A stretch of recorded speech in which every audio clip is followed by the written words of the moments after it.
انگریزی میں لوگ اکثر کہتے ہیں دی بیٹر ہاف، میں یہ تو نہیں کہہ سکتا، لیکن دی ادر ہاف کی باری ہے. اور جو راحت اندوری صاحب جو اہلیہ یونیورسٹی اندور میں ادب کے پروفیسر ہیں اور یہ رنگوں اور ریکھاؤں کے بھی فنکار ہیں اور ایک مقبول شاعر بھی، ان کے 3 شعری مجموعے آ چکے ہیں، دھوپ دھوپ، میرے بعد، 5واں درویش. پروفیسر قمر رئیس نے راحت صاحب کی شاعری پہ تبصرہ کرتے ہوئے لکھا ہے کہ ان کی شاعری زخموں کو کریدنے، احساس کی آنچ کو بڑھانے اور سوچ کو مضطرب کرنے والی شاعری ہے. بے جان اور گونگے الفاظ بھی چپکے سے کوئی ایسی بات کہہ جاتے ہیں جو دلوں کو بے چین کر دیتی ہے. ہمارے سر کی پھٹی ٹوپیوں پہ طنز نہ کر، ہمارے تاج عجائب گھروں میں رکھے ہیں. تشریف لاتے ہیں راحت اندوری.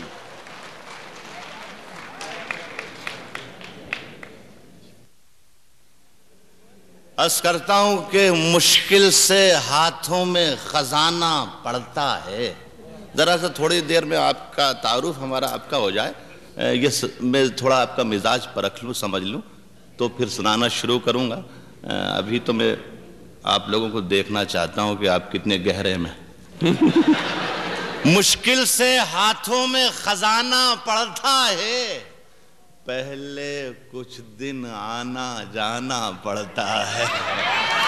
پہلے کچھ دن آنا جانا پڑتا ہے اور مشکل فن ہے. فراز بھائی، پہلے کچھ دن آنا جانا پڑتا ہے، مشکل فن ہے غزلوں کی روٹی کھانا. مشکل فن ہے غزلوں کی روٹی کھانا، بہروں کو بھی شعر سنانا پڑتا ہے. مشکل فن ہے غزلوں کی روٹی. اللہ کا کرم ہے کہ امریکہ میں ہوں، آپ تو بہت شریف اور نیک اور سمجھدار سامعین مل رہے ہیں مجھے، لیکن عام طور پر یہی ہوتا ہے. مشکل فن ہے غزلوں کی روٹی کھانا، بہروں کو بھی شعر سنانا پڑتا ہے. اور تو بھی، آپ کے لیے، تو بھی پھلوں کا دعوے دار نکل آیا، بیٹا پہلے پیڑ لگانا پڑتا ہے. عرض کرتا ہوں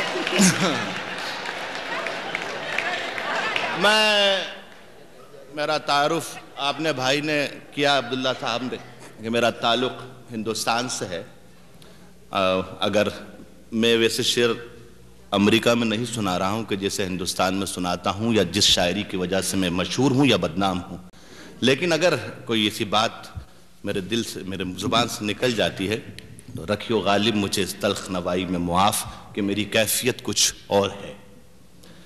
عرض کرتا ہوں کہ اپنی پہچان مٹانے کو کہا جاتا ہے، اپنی پہچان مٹانے کو کہا جاتا ہے، بستیاں چھوڑ کے جانے کو کہا جاتا ہے. پتیاں روز گرا جاتی ہے زہریلی ہوا، اور ہمیں پیڑ لگانے کو کہا جاتا ہے. واہ واہ واہ. پتیاں روز گرا جاتی ہے زہریلی ہوا، اور ہمیں پیڑ لگانے کو کہا جاتا ہے. واہ واہ واہ. کوئی موسم ہو، دکھ سکھ میں گزارا کون کرتا ہے. کوئی موسم ہو، دکھ سکھ میں گزارا کون کرتا ہے. پرندوں کی طرح سب کچھ گوارا کون کرتا ہے. گھروں کی راکھ پھر دیکھیں گے، پہلے دیکھنا یہ ہے گھروں کو پھونک دینے کا اشارہ کون کرتا ہے. واہ واہ واہ. گھروں کی راکھ پھر دیکھیں گے، پہلے دیکھنا یہ ہے گھروں کو پھونک دینے کا اشارہ کون کرتا ہے. اور جسے دنیا کہا جاتا ہے کوٹھے کی طوائف ہے، اشارہ کس کو کرتی ہے نظارہ کون کرتا ہے. جسے دنیا کہا جاتا ہے کوٹھے کی طوائف. عرض کرتا ہوں کہ شہر کے بکھرے ہوئے منظر اٹھا لے جائیں گے، شہر کے بکھرے ہوئے منظر اٹھا لے جائیں گے، پھول چننے والے آ کر سر اٹھا لے جائیں گے. آ کر سر اٹھا لے جائیں گے، اور ہم فقیروں کے لیے تو ساری دنیا ایک ہے، ہم جہاں جائیں گے اپنا گھر اٹھا لے جائیں گے، ہم جہاں جائیں گے اپنا گھر اٹھا لے جائیں گے، اور مسجدوں کی سیڑھیوں پر بیٹھنے والے فقیر، مسجدوں کی سیڑھیوں پر بیٹھنے والے فقیر، کیا خبر تھی ایک دن ممبر اٹھا لے جائیں گے۔ مسجدوں کی سیڑھیوں پر بیٹھنے والے فقیر، کیا خبر تھی ایک دن ممبر اٹھا لے جائیں گے، اور رنگ محلوں کے دریچے کھولیے عالم پناہ، رنگ محلوں کے دریچے کھولیے عالم پناہ، ورنہ شہزادی کو جادوگر اٹھا لے جائیں گے۔ رنگ محلوں کے دریچے کھولیے عالم پناہ، ورنہ شہزادی کو جادوگر اٹھا لے۔ شکریہ جناب۔ واہ واہ، شکریہ صاحب۔ عرض کرتا ہوں کہ روز تاروں کو نمائش میں خلل پڑتا ہے، روز تاروں کو نمائش میں خلل پڑتا ہے، چاند پاگل ہے اندھیرے میں نکل پڑتا ہے، چاند پاگل ہے اندھیرے میں نکل پڑتا ہے، اور اس کی یاد آئی ہے سانسوں ذرا آہستہ چلو، اس کی یاد آئی ہے سانسوں ذرا آہستہ چلو، دھڑکنوں سے بھی عبادت میں خلل پڑتا ہے، اس کی یاد آئی ہے سانسوں ذرا آہستہ چلو، دھڑکنوں سے بھی عبادت میں خلل پڑتا ہے۔ اصل میں کیا ہوا کہ پہلے دور میں ذرا میں ایک رسک لے لیا، لیکن اب اندازہ لگا کہ دنیا کے کہیں بھی مشاعرہ ہوتا رہو سامعین ایک ہی جیسے ہوتے ہیں۔ عرض کرتا ہوں ایک ایک حرف کا انداز بدل رکھا ہے، آج سے ہم نے تیرا نام غزل رکھا ہے، آج سے ہم نے تیرا نام غزل رکھا ہے، اور میں نے شاہوں کی محبت کا بھرم توڑ دیا، میرے کمرے میں بھی ایک تاج محل رکھا ہے، میں نے شاہوں کی محبت کا بھرم توڑ دیا، میرے کمرے میں بھی ایک تاج محل رکھا ہے، میری سانسوں میں سمایا بھی بہت لگتا ہے۔ نوجوانوں کی تعداد زیادہ ہے، بزرگ جتنے اپنی بیگمات کے ساتھ، لیکن ایک بات بتا دوں کہ ایسا ہے کہ شاعری غزل سننے کے لیے یا کہنے کے لیے یا سنانے کے لیے صرف بیگم پہ اگر بھروسہ کرو گے تو سمجھ میں نہیں آئے گی۔ عرض کرتا ہوں ملاحظہ فرمائیں کہ میری سانسوں میں سمایا بھی بہت لگتا ہے، اور وہی شخص پرایا بھی بہت لگتا ہے، اس سے ملنے کی تمنا بھی بہت ہے، لیکن آنے جانے میں کرایہ بھی بہت، اس سے ملنے کی تمنا بھی بہت ہے، لیکن آنے جانے میں کرایہ بھی بہت لگتا ہے۔ عرض کرتا ہوں آپ شاید اس حادثے سے دو چار ہو رہے ہیں ایسا لگتا ہے، میں واقف ہوں آپ کو جو تنگنائے غزل کا جو آپ کو شکوہ ہے، لیکن ذرا سا دیکھیے ایسا بھی ہوتا ہے، ملاحظہ فرمائیں۔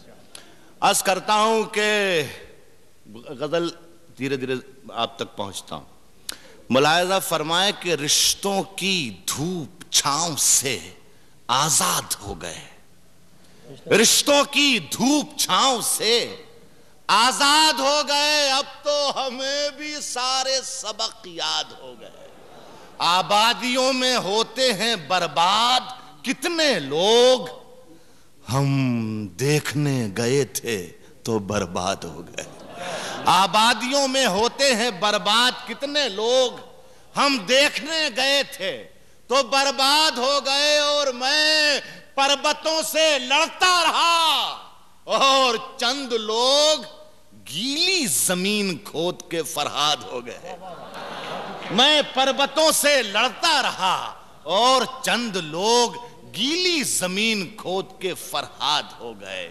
عرض کرتا ہوں کہ جہالتوں کے اندھیرے مٹا کے لوٹ آیا، جہالتوں کے اندھیرے مٹا کے لوٹ آیا.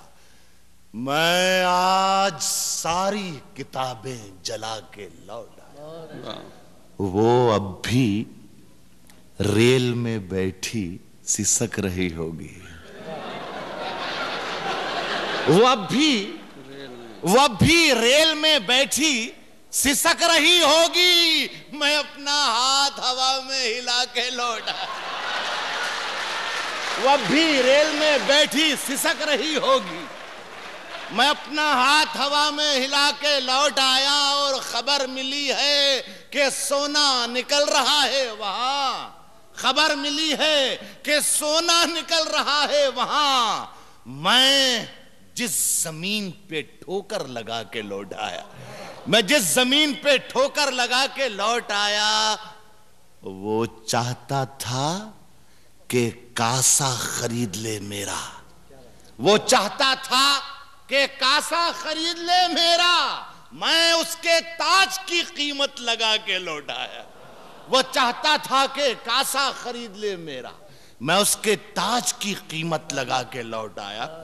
عبداللہ بھائی کی ہدایت کے مطابق 1.5 منٹ میرے حصے میں اور بچیں.